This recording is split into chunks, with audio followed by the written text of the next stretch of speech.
You're listening to a podcast by the Center for Action and Contemplation. To learn more, visit cac.org.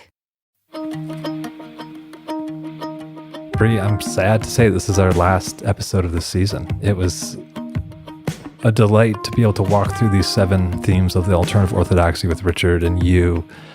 And I didn't really want it to end, and I didn't know how it was going to end. Yeah. But we really came to a place of deep, continued conversation that feels like it's not over. It's going to continue.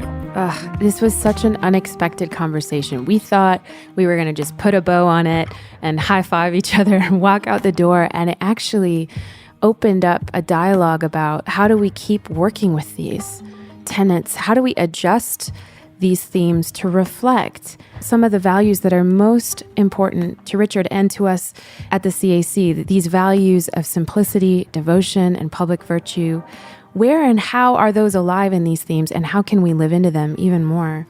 Yeah, and afterwards we were reflecting on how Richard comes from the Franciscan tradition, which is an alternative community rather than an institution. Yeah. And Richard's own journey of starting the New Jerusalem community and then starting the CAC, which has held both community and institution at times, and now it's in this kind of this new point of its life where it's trying to live deeper into both, and it's new territory. Mm-hmm. And so I feel like you hear a lot of that grappling of like, how do we really lean into these values and learn to embody these themes of the Alternative Orthodoxy so we can have this prophetic stance out of devotion, and not just be an institution that's alive for the sake of being alive, but really have something to offer the world, to be a vessel for the way the universal Christ is asking us to show up. I mean, yes. Talk about an opportunity to lean into prophetic imagination. Yeah. And to have an internal non-dual stance, because for so many of us, we equate community with institution, or we completely split them apart. So either we flatten them too much or we split them apart too much. And what I heard him kind of wrestling with and bouncing back and forth with is, how can we both hold the reality of institutional organizational life and hold the heart, the embodied heart, the sacred heart, the heart on fire of community members who are deeply seeking to live this out together. And that's not easy. It's such a challenge, but I find it almost as an inspiring, creative challenge for us to think about as we move forward. Yeah, and I'm sure for all y'all listening, like this is exactly where you're at in the context of your own life. Exactly. How do you hold both of these as you move and participate in the world, in family and friends and work? And also, can we just give a quick shout out to Paul Thompson and Corey Pig for supporting this week? Yeah. They're the voices you don't hear, but who, without them, we couldn't do this work. That's right. It's been such a profound journey this week, and I have outed myself plenty of times on what a super fan I am on these themes, but they mean so much to me because for me, they formed the framework of a new possibility of understanding the role of belief and the perennial tradition and how we can actually allow that to spur us into action and into an accountability to the whole on behalf of the whole. So it was just an absolute privilege to sit here and dig into these themes with you, Paul, and other Paul. So we hope that you as listeners feel the same way, that the opportunity is to not just listen to these themes and think how interesting, but to really challenge yourselves as we are challenging ourselves to put flesh on it, to consider how we can, in our own context, live into it a little bit more. These 3 values that keep coming up and how we can hold the 3 values and these 7 themes in tension as an opportunity for transformation. Yeah, and then as we both say quite a bit, it really helps us recognize we are all in this together. Yeah. Not just the CAC, but everyone listening, everyone who's participating in this, we are all in this together and we need each other. Yeah. So with that, we hope you'll enjoy this final episode on the 7 themes of the Alternative Orthodoxy.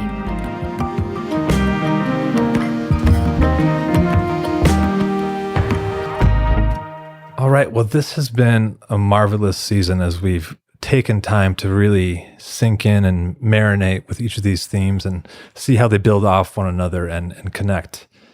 I'm curious for you both, did anything surprise you as we've delved into these themes that you didn't expect coming in, knowing that we were going to have conversations on the 7 themes of the Alternative Orthodoxy? I certainly had a feeling they were somehow more organic than I even imagined, how they overlapped and they built on one another. So I was entering the week almost with a bit of doubt or fear. Oh, we're going to discover a huge missing theme, and history surely will. But as far as my capacity for teaching, it feels to me like I've got the biggies here. And by the biggies, I mean the underlying. Not that there aren't a lot of corollaries to every one of these, but the underlying foundational idea. So the wholeness of it made me happy. That's what I was surprised by. I felt the same way. Did you? Yeah, and I already outed myself as a super fan of your tenets in the Alternative Orthodoxy, but it was in dialogue together over the course of these sessions that I really felt the ways that they do backstitch into each other. Backstitch. That's Yeah. Good phrase. Yeah. And I have this sense of like almost this tapestry of how they weave together and form a holistic picture of a new way of understanding a path of practice and a path of what we're being invited into. It's stunning, Richard. It's so exciting. Yeah, it is. Yeah. Yeah, I don't know if I have anything new to add as far as surprises. It's just echoing that I don't think I fully recognized how much these connect to one another and play with one another in a way that creates a whole, that invites you into the whole, that's not just one piece. And so it's been a delight to sink into these with all of you. And Richard, thanks for charting this territory all those years ago when you put this into practice. Yeah. I will say maybe one other thing that I didn't expect was how much perfectionism came up as almost like the true? antithesis of what the Alternative Orthodoxy is inviting us into, and a much more incarnational and human invitation. Whereas I think the ways we used to think about Orthodoxy was about perfectionism and achieving. And It was. yeah. Which is quite arrogant of us, as if we could. Only the isolated ego would have such an imagination that I could achieve personal perfection. Of course, you and I, that's our Enneagram delusion. You do it aesthetically, I do it moralistically, and mine is much more distasteful. This wanting to do it right. You want to do it beautifully. And if it isn't beautiful, it's just useless. It's easy to dismiss. Just let that one go. I wonder if we can continue on this thread of just seeing how these themes build off one another and how they live in tension and connect. Right. Richard, is any further thoughts for you about, as we've kind of stepped through each of these themes, that you see the cohesive whole, that they all need one another? It obviously reminds us the theme of the body of Christ. We all need one another, and these themes kind of help undergird that in a way from a deep posture of humility. Is there any further kind of explorations that you could take us on in regards to how the necessity of having a sense of harmony with these themes, where they're all playing a different role, but you can't just take one and try to ride that out? Well, I first of all thank you for seeing that. I hope it's true. I want to say that the fourth one, Everything Belongs, is for me a touchstone that you've put it all together harmoniously.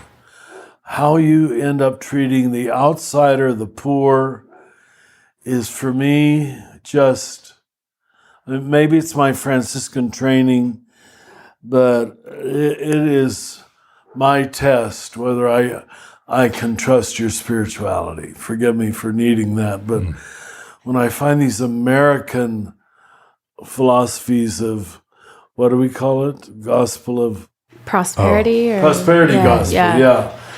Honestly, I just had someone come and visit me yesterday. We talked for an hour and 15 minutes. he was a sincere spiritual man, but it was all esoteric. The rubber never hit the road with any concern for the little guy. It was elitist spirituality. So for me, I'm afraid I can be fine with someone talking to me and not being immediately Trinitarian or even using the word Trinity. But if there's no nodding to the importance of those at the bottom and on the edge, I can't fully trust it. It feels like it's the ego speaking, not the spirit. It's the touchstone of orthodoxy in many ways. And that's our fourth principle. So it could get lost. That's one thing that comes to mind. And I guess the path of descent is another way of saying it. If you go down, you're going to meet the others who have been told they're down too. If you go up, you can develop an entire worldview that never requires you go outside of white, suburban, heterosexual, happy, bourgeois. I think that's what the word in French, bourgeois, really meant. Something that's unduly comfortable with itself. And without that solidarity with those who aren't in my comfort group, it won't remain wisdom for long. I don't think so. So just got to add that. Thank you for letting me. So, Richard, as we wrap up this season and look back on these many conversations, Paul and I thought we would play like a Rohr best of Wheel of Fortune game of connecting the dots between some of your central tenets and teachings to the alternative orthodoxy, or at least see if we can play together and make these connections for not just for our own fun, but hopefully for our listeners and for us to see how these things weave together. And the first one that we've talked a lot about, it's come up a few times, is the centrality of Jesus for you. And you talk about this a lot at the center. Jesus is our central reference point. Jesus is our central reference point. Not the only one, but central. So very good. Thank you in what for tenets, noting that. In what tenets do you see that the primacy of Jesus as our central reference point? Which of these tenets do you feel connects with that? Or where would you link them? Maybe. I guess mostly in the second. If we believe Jesus is the face of this hidden God, which is what Christianity believes, then we better look at that face long and hard and seriously and take it as the goal, take it as the ideal, take it as the norm. It keeps our religion from becoming theoretical and merely theological. Even though it hasn't in great part up to now, I think that's its purpose. The scandal of the particular. One particular man in history gives us this is what full humanity looks like. And it's just nothing you need to be ashamed of. It's good stuff. He's good stuff. So I'm not ashamed of talking that way. And the wonderful thing is that, although that sounds like an exclusionary statement, what did this Jesus teach? Inclusion. Yeah. So, I can't make him into an exclusive savior when in his lifetime he was an inclusive teacher. That's so important. Yeah, well, you just make me say things like that. Thank you. No, you do. Well, Thank you. The cool part about that is that if the second tenet in the Trinity is pointing us to the fact that Jesus is the central reference point, then when we move to number 3, it seems to be pointing to the universal Christ then that Jesus is pointing to. Exactly. That this one reality, would you say that this one reality is the incarnation of the universal Christ? Yes. Yeah, that's and then that's an ongoing mystery. So it makes our understanding of religion very contemporary. It's not a museum. It's not the good old days religion, the old time religion. It's something dynamic that is continuing in space and time.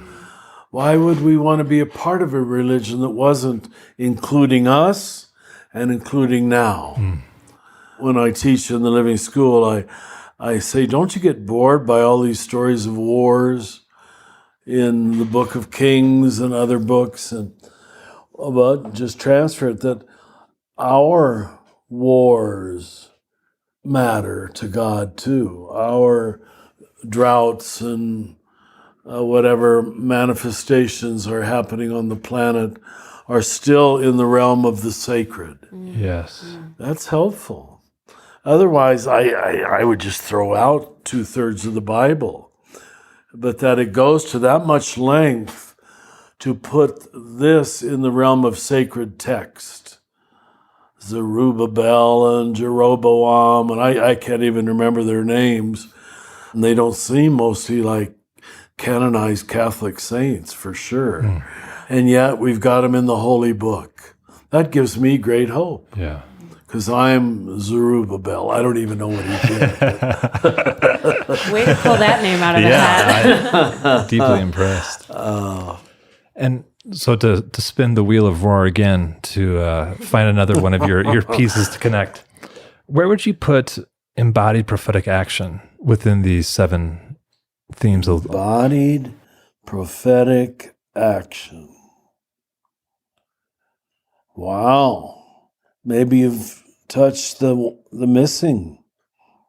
Embodied prophetic action. I don't think it's as explicit as it could be or should be. Thank you. Paul and I both felt like the 7th theme, you know, if we understand divine union as divine union in prophetic action or divine union resulting in prophetic action, we felt like we really saw that as alive in that tenet. We wondered if you did too, but, you know, we're in the roulette experiment here in real time.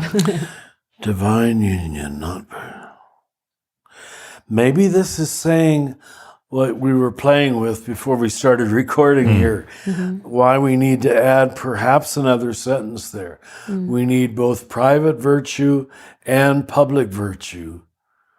We ourselves are dualistic. And up to now, I know all of this couldn't be put in that, but up to now, virtue has been thought of as a private thing. Yeah. I'm patient, I'm humble. But until that takes some public face, you're onto something. So I'm glad we're saying it here.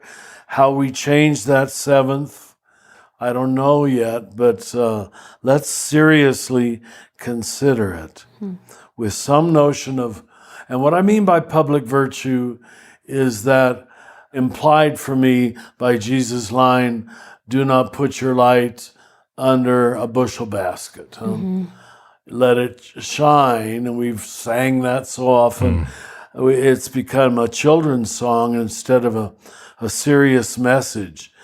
Unless it has public face, we're not going to change culture.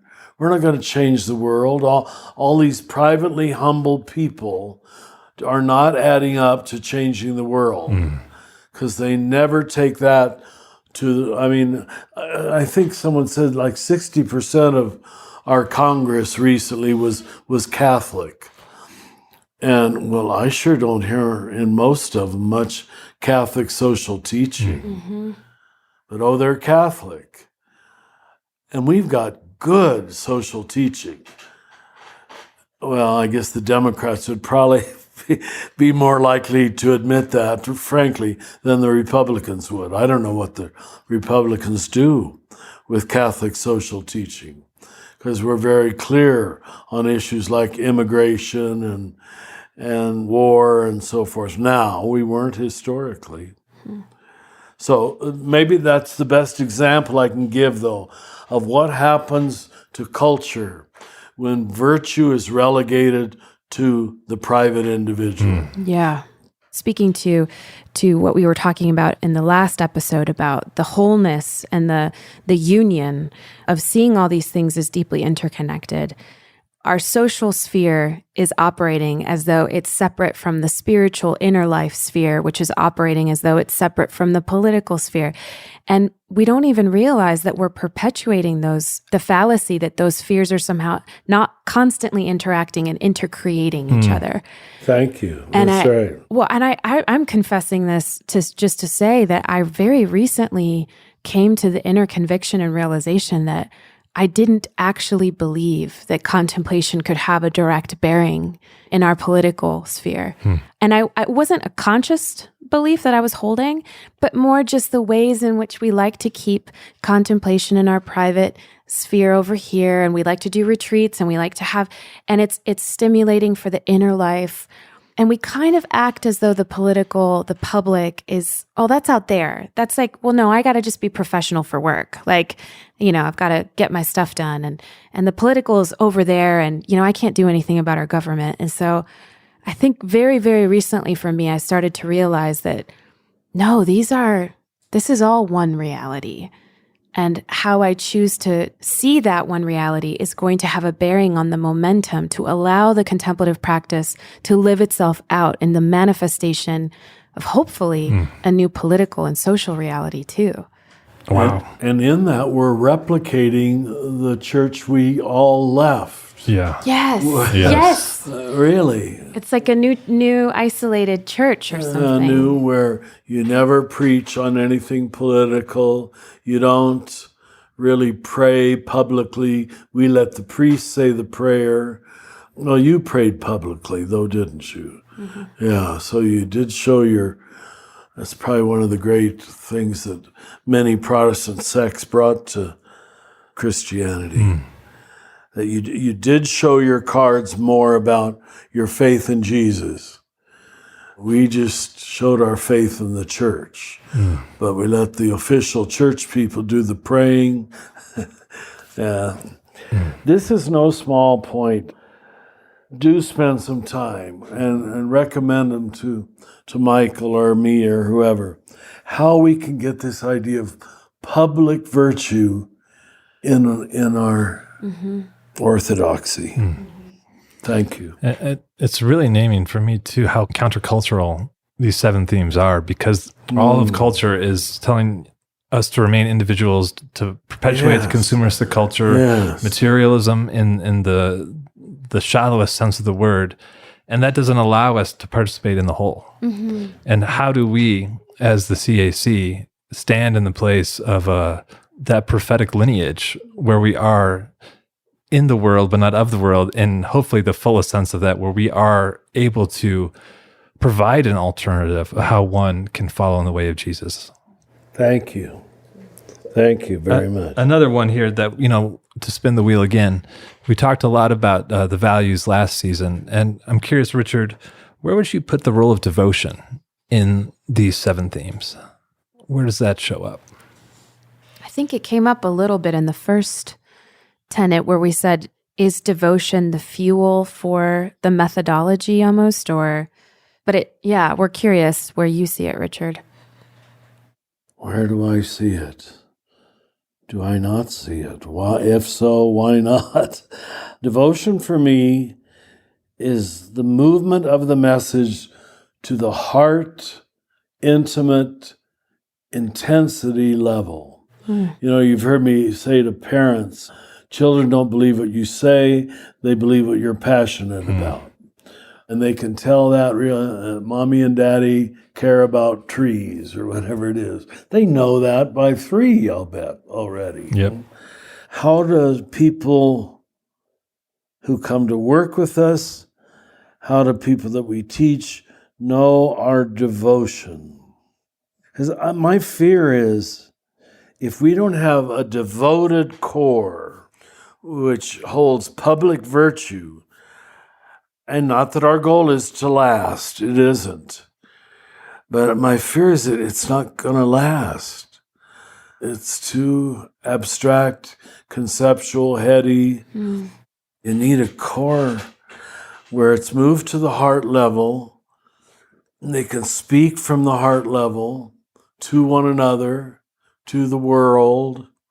It hit a lot of people when a few weeks ago at maybe you weren't there, Brie, a staff meeting, at least 3 have now come and told me it hit them.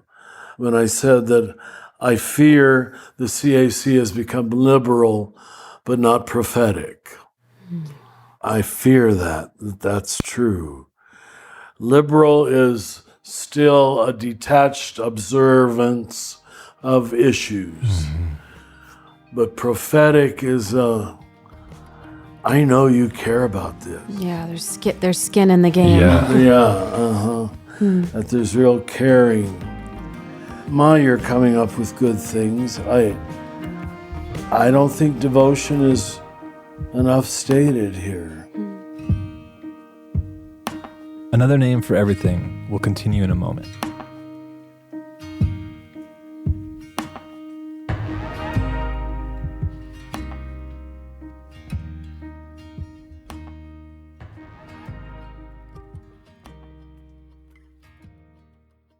Many of us feel increasing anger at injustice, violence, and indifference in our world today. Join us March 14th for What Do I Do With My Anger? An online gathering featuring Richard Rohr and Brian McLaren. Learn ways of transforming anger into loving action, inspired by Father Richard's new book, The Tears of Things. Register today at cac.org/anger. That's cac.org/anger. What does it mean to embody salt and light? In 2025, Richard Rohr's daily meditations turn to Jesus' timeless metaphor for reflecting love into the world. Amid this season of uncertainty, join us in living with trust, being salt and light. For 18 years, the daily meditations have inspired thousands of readers like you. Subscribe today at cac.org/saltlight2025. That's cac.org/SALTLIGHT2025.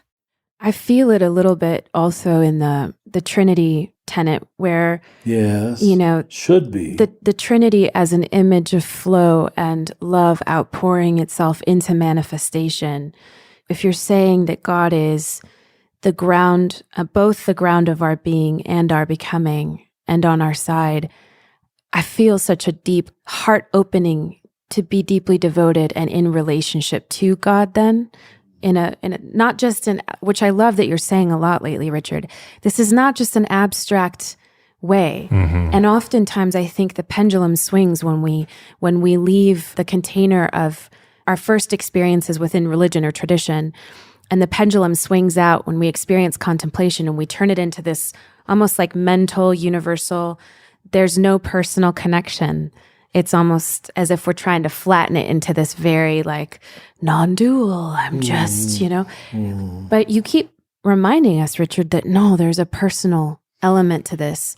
In the face of Jesus as our central reference point, we can be deeply devoted without losing the universal side of it as well. I don't know if I'm making sense there. I'm sure you are. I'm wondering, is it even possible to have embodied prophetic action without devotion? Ooh. Or is it just turn into liberal politics if that heart of devotion is not the fuel of the engine? I told the story to someone on the leadership team. When sojourners first came to visit me and the community in Cincinnati, they were very sophisticated social activists from Washington, D.C., writing good articles. And I remember being interviewed by them, and then I had to go up to my room to get a call, and I don't know what else, but I was gone like 10, 15 minutes. And I came back down, and we had a very small little kitchen. I opened the kitchen door, and I saw one of these sophisticated, in my language, sojourners, social activist, on her knees. I don't think she knew it was a swinging door. And I just quietly closed it. Now, what prompted her in the middle of this heavy discussion to take that break, to go on her knees? I'm not saying that's the only way to express devotion, But if you're afraid of that too, last month when we made Peter Hanley the head of the Catholic Worker House, it was the same. I don't mean to make too much of kneeling, but I said, okay, we're now going to bless Peter to take over the Catholic Worker House. Do you both know who Peter is? Yeah. Peter, I said, are you not here? I couldn't see him. And they said, well, he's right there. I looked, he was kneeling next to me, kneeling with his hands folded like a little Catholic boy at First Communion, waiting for me to bless him. It just shocked the whole room. Hands folded, eyes closed, in position, waiting to be blessed. That was just beautiful. I don't think I'd do that. You know, I've become too sophisticated by my own teaching. But that's devotion. Yeah. It's where you're touched at the heart level that much that you would do such a thing. Yeah, I think I have to have a talk with the leadership team saying, am I off in saying that? Is that possible here anymore? Would an evangelical who was raising his hands feel free to do that? Like when it happened, remember about 2 months when I had all these black ministers here? You know, God, big macho men, you know, pastors, educated, how they spoke of God. And when they raised their hands, and Baptists don't raise their hands though, do they? Not really. Depends. It depends on, if it's more progressive, if the music is more progressive, you'll see some hands kind of slowly rise up. Side hand raising. How about covenanters? You don't raise your hand, do you? I mean, some folks definitely do. And really? definitely raise at, going to youth camps and things like that. It was free form to raise hands and to dance. Yeah. But that they'd feel free to do it. And what I'm saying is, I don't think any of us, including myself, would feel free to do it at a CAC gathering. What does that say about what we've become? Well, we're trying to honor and respect everybody. Yeah. Right. That's the green level. And perhaps it's why Ken Wilber says the green level is the log jam in the evolution of consciousness. It's too eager to be flat, and so a mystic can't really lead the group anymore. We won't accept it. Yeah. I want to tell a quick story. I confess an evangelical moment I had recently where I was actually at a rock concert. And to close out the show, they got the whole crowd to sing over and over again, "Let's put all these words away." And I found myself with my arms raised. Yes, you did, Paul. Eyes closed. And then all of a sudden the concert was over and the lights went on and my hands were still raised. And I had the thought of, you can take the boy out of evangelicalism. You can't take the evangelicalism out of the boy, because I was in that moment of Isn't that beautiful? surrender to the beauty of the moment, but it came in a venue I wasn't expecting. But somehow you were safe in that venue to do that. Did any other people raise their hands? Not that I know. Well, you looked like an idiot. Oh, I'm sure I did. Isn't that terrible? My God, I did that for my whole period in New Jerusalem. We prayed every Sunday with our hands raised, and we were Catholics. Yeah. But there it was socially legitimated, you know? And I'm not saying that's the new sign that you're saved, but we just better be careful. Yeah. That we don't become too whatever. Yeah. Thank you. I really love how the values that we talked about in the last season, we're spending so much time in them right now. We are. Yeah, because we talked a little bit about public virtue, and we've just been talking about devotion. And your third value of simplicity, I also see as deeply consonant with these tenets, in that if reality is Trinitarian and there is only one reality, that we really have a responsibility to the whole, to live in right relationship with the whole.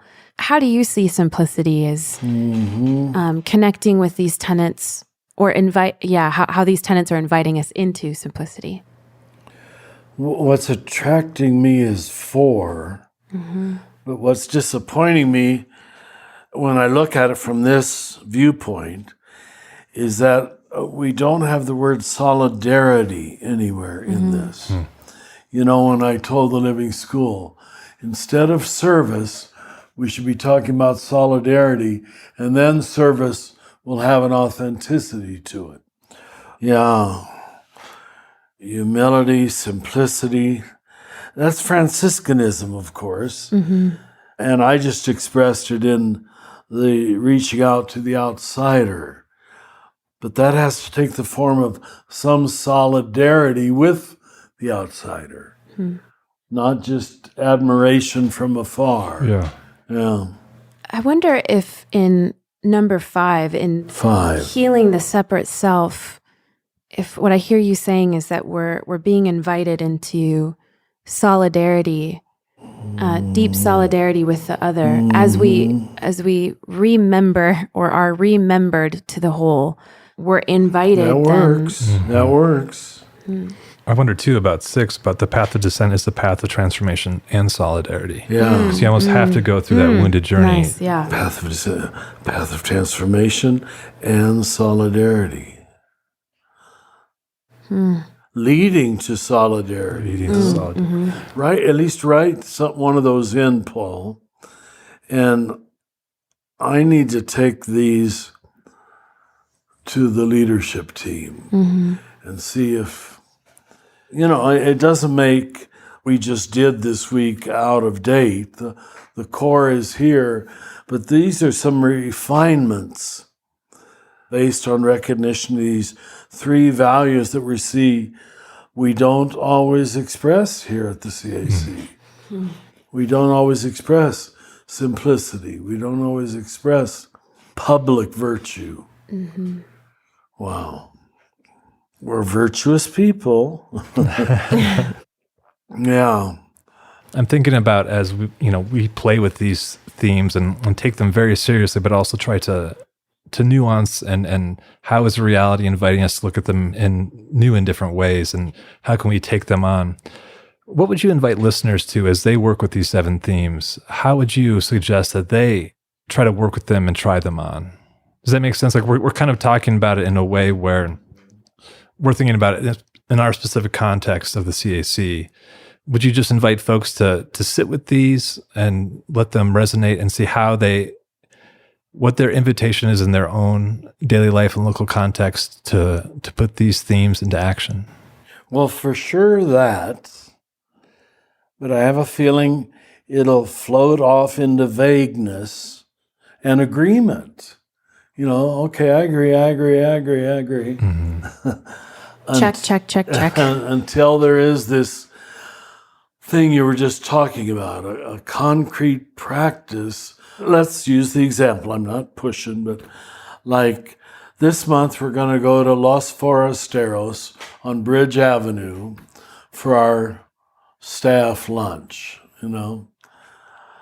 Now, it's hard to get, my God, these people are serious about downward mobility as a value and giving up. I don't know if they serve beer and wine there. They probably do. So we could still have our beer and wine if we want it. But I think it's going to take concrete decisions like that that say this is not theoretical.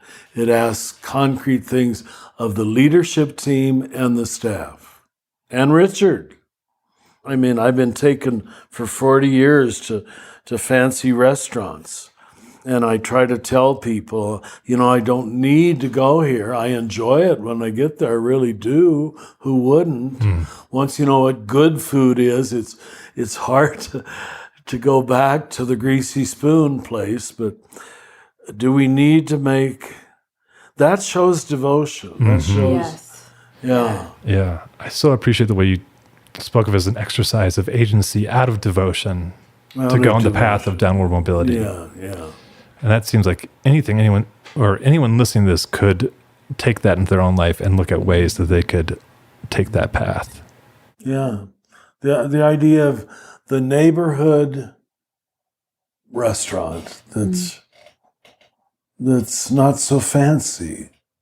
Well, and you're right, Richard, we have in our culture and here and everywhere, right? We've become so disembodied that we can sit here glibly and have theological discussions about the 7 themes of the Alternative Orthodoxy and not at all be living them, not even a little bit. We can agree with them and not even be living them, not even a little bit. Well said, Brie. So Me too. Yeah, Me too. I know. I'm putting myself in We're all that there, too. yeah. We're all there.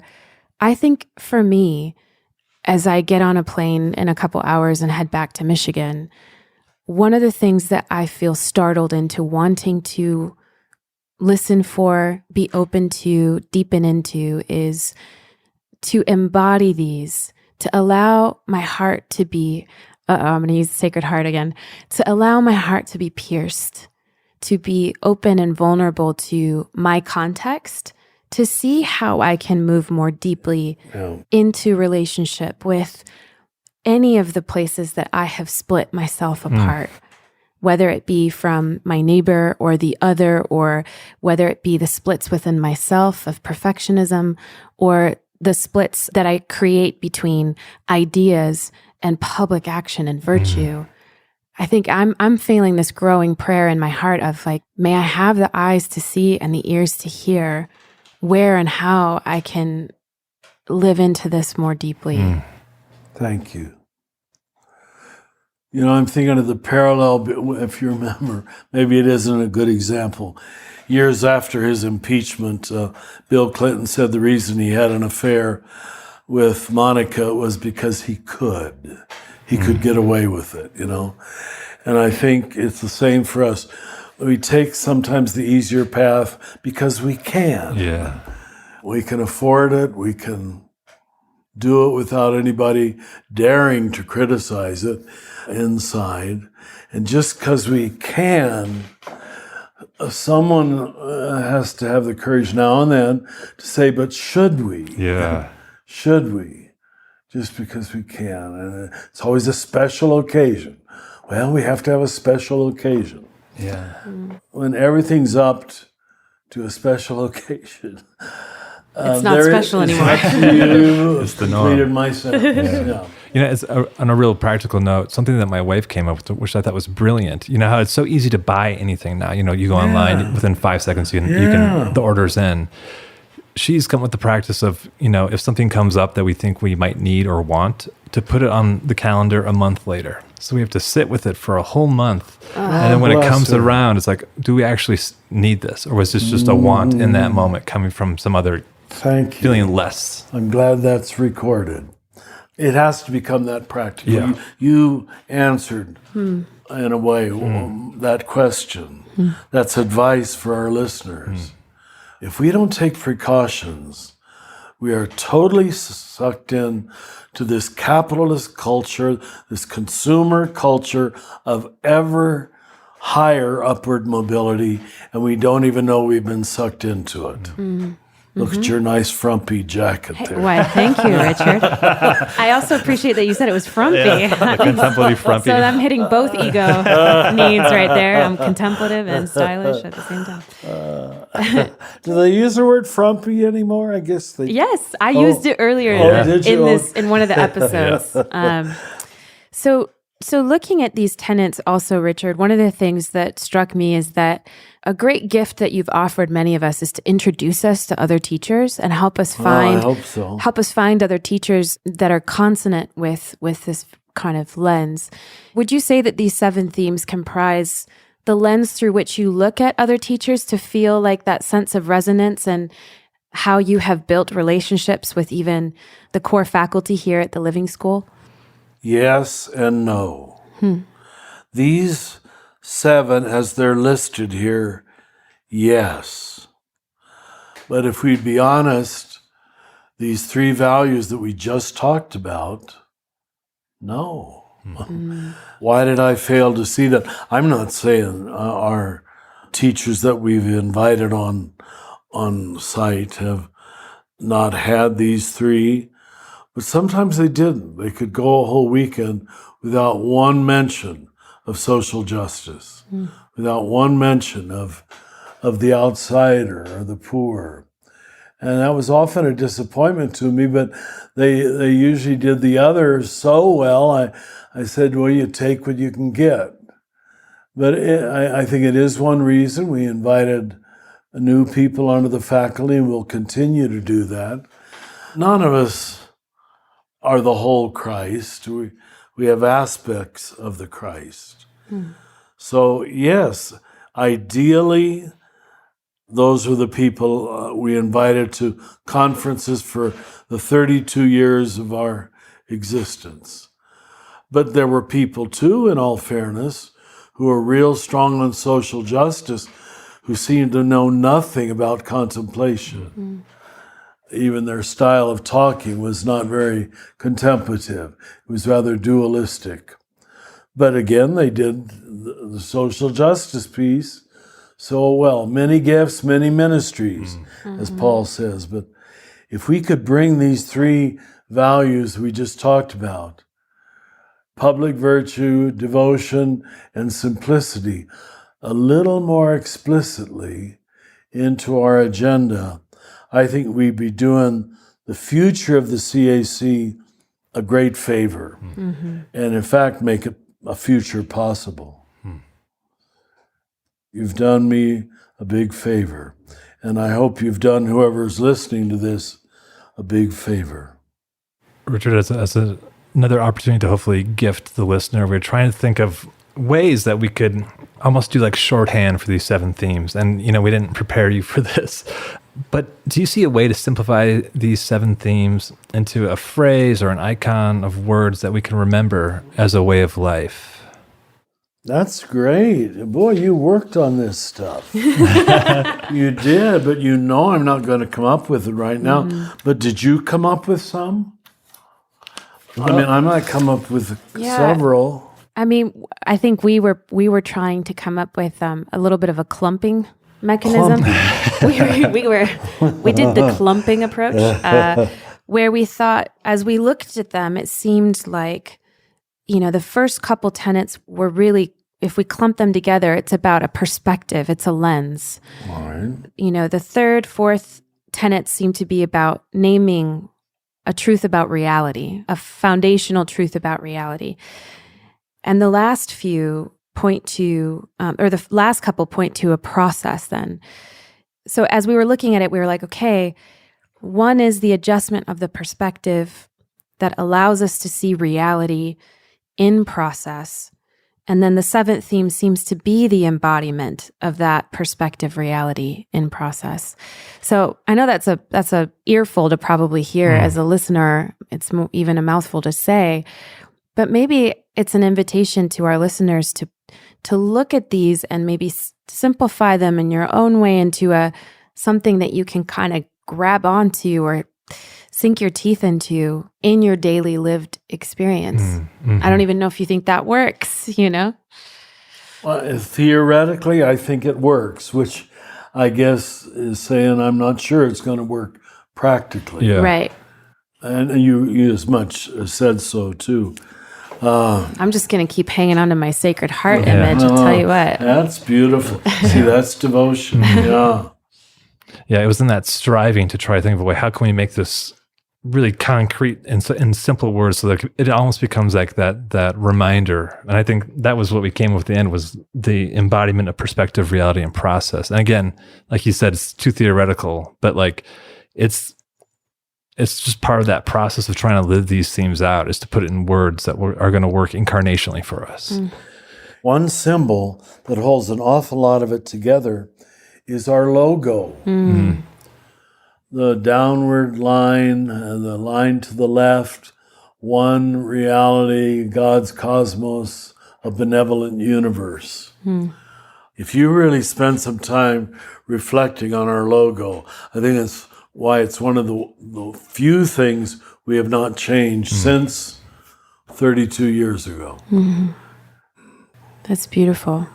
Yeah, one reality, everything belongs, separate self, path of descent, non-duality are all implied in that logo. I had never thought of that. Yeah. What an image to hold. Yeah, I'm just thinking of the downward arrow, the arrow going back. The cross and the tension. Yep. Yeah. And then the circle holding it all. Oh, I'm so glad that makes sense to you. Mm. Boy, the Spirit's guiding us today. But you've taken notes on these few things that we sure have. Yeah. And Michael's about to set up a meeting with me, with the whole leadership team, to ask about how we can bring more mission alignment. First among the leadership team themselves, but then the staff. Mm. And they're ready for it. They know we need it. Because if there isn't a leaven, if there isn't a core that is invested in this, there is no momentum. Just by papers like this. Yeah. Richard, I'm wondering, as a way to close out this conversation, if you would offer a prayer for all those listening and for all of us here as we try to seek to live deeper into these 7 themes and embody them in our daily lives. I'll try. Holy, mysterious one, here with us, even in this little hermitage, this particular ordinary place where we've now spent 5 days. We believe you are the same Lord and lover that embraces the whole planet and the whole universe.